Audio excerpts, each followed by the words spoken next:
పూరా లోకల్ బాధ్యత తీసుకున్న మరుక్షణం నుంచి ఇచ్చిన నోటిఫికేషన్లను, రాసిన పరీక్షలను, ప్రశ్నాపత్రాలను సంతలో సరుకులాగా అమ్ముతుంటే తెలంగాణ పబ్లిక్ సర్వీస్ కమిషన్ నుంచి వివిధ శాఖల యొక్క నియామకాలకు సంబంధించి ప్రత్యేకమైన సమీక్ష చేసి అధికారులను సమన్వయం చేసుకుంటూ న్యాయస్థానంలో ఉన్న చిక్కుముళ్లను విప్పుకుంటూ ఒక్కొక్క శాఖ నుంచి ప్రజలే సాక్షిగా ఏ ఎల్బీ స్టేడియంలో మేము బాధ్యత చేపట్టినమో, ఏ ఎల్బీ స్టేడియంలో మీరందరూ ఆశీర్వదించి మాకు ఒక ఉద్యోగ అవకాశాన్ని, ఉద్యోగ భద్రత కల్పించారో అదే ఎల్బీ స్టేడియంలో మా చీఫ్ సెక్రటరీ గారు వాళ్ళు అందించే వివరాల ప్రకారం దాదాపుగా 57,946 ఉద్యోగ నియామకాలు చేపట్టినమని గర్వంగా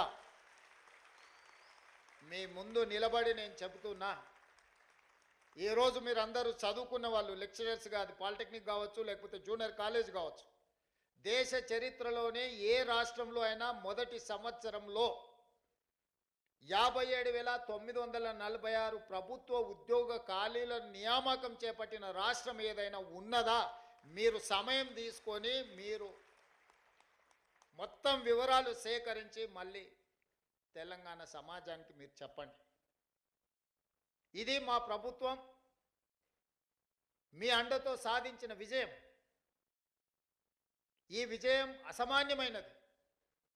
ఎందుకంటే ఇన్ని ఉద్యోగ నియామకాలను ఇవ్వడం ద్వారా తెలంగాణ ఉద్యమానికి పునాదులుగా ఉపయోగపడ్డ నిరుద్యోగ యువకుల యొక్క సమస్యను శాశ్వతంగా పరిష్కరించి ప్రభుత్వ ఉద్యోగ నియామకాలు అందించిన నాకు చాలా ఆత్మ సంతృప్తినిచ్చిన సందర్భం. ఒక కుటుంబంలో ఒక ఉద్యోగం వస్తే ఆ కుటుంబం యొక్క భవిష్యత్తే కాదు, వాళ్ళ భవిష్యత్ తరాల యొక్క భవిష్యత్తు కూడా తీర్చిదిద్దడానికి ఉపయోగపడుతుంది. ఈరోజు ప్రభుత్వ ఉద్యోగ నియామకాలలో మీరు అభివృద్ధి పదం వైపు నడుస్తే మీ భవిష్యత్ తరాలందరూ కూడా ఒక క్రమ పద్ధతిలో అభివృద్ధి జరగడానికి ఉపయోగపడుతుంది. మీ ఒక్కరికే పరిమితం అయ్యేది కాదు, మీకు, మీ ఊరికి, మీ కుటుంబానికి ప్రయోజనం చేకూర్చేది